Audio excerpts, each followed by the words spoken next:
Welcome Team Health. Today's video is about Salutogenesis, which is our overarching approach in health. Ties in with River of Life, so you're going to get repeated information River of Life. Again, video generated by Notebook LM, but human is the prompts I've put in. Welcome to the Explainer. Today, we're going to unpack a concept that's, well, absolutely fundamental to your entire Health 2025 course. It's called Salutogenesis. Seriously, think of this as the main lens you'll be looking through for pretty much everything, from your own personal resilience all the way up to community health. So, getting a good handle on this right from the start, it's going to be key. Okay, so for a really long time, the world of health was pretty much dominated by one single question. What makes people sick? This is what we call the pathogenic approach. But back in the 1970s, a sociologist named Aaron Antonovsky came along and flipped that question completely on its head. He asked something that was actually pretty revolutionary. What creates health? And that simple shift, wow, it's radical, because it moves us from just reacting to illness toward proactively building up our well-being.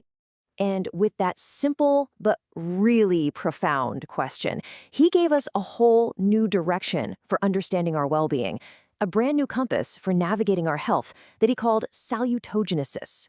So here's the crucial point. Salutogenesis isn't about this black and white idea of being either sick or healthy. Not at all. Instead, it sees health as this fluid continuum.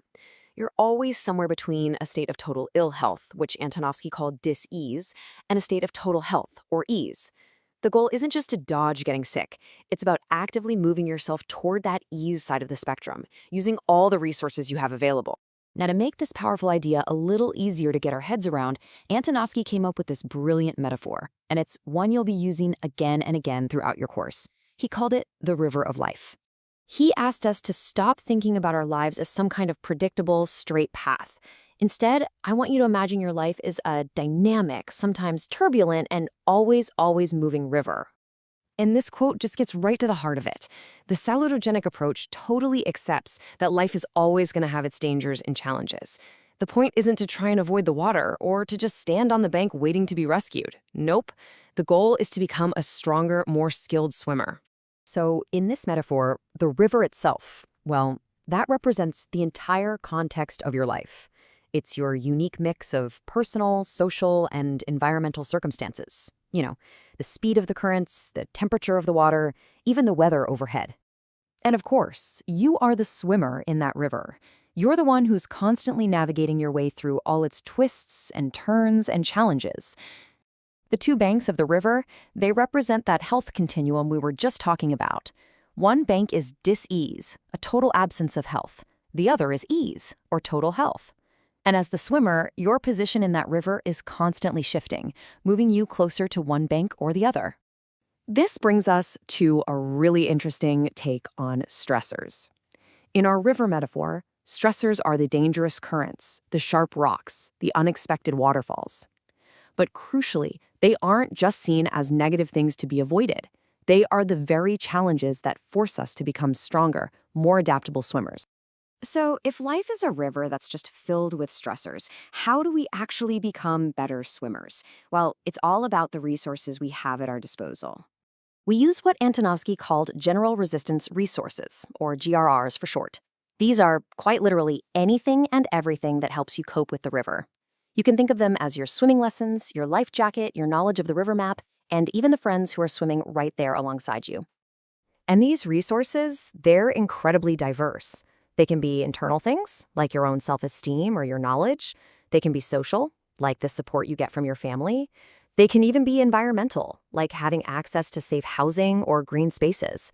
They really do come from every single aspect of our lives.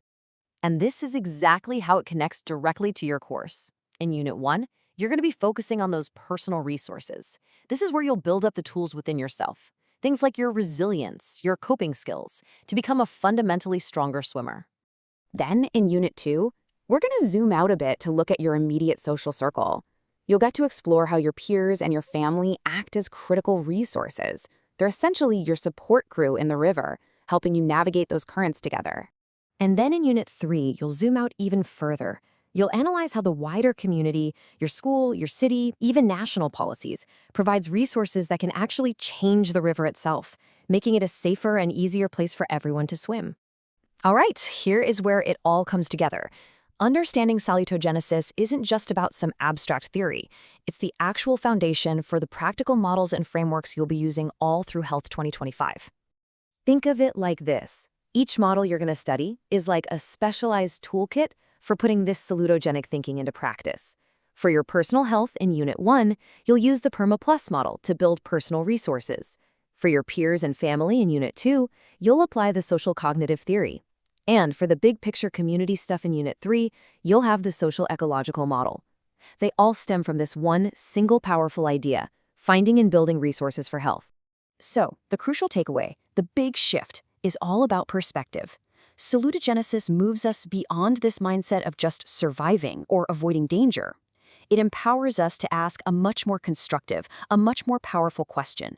What skills, what strengths, and what support can I develop to not just navigate, but to truly thrive in my own unique river of life?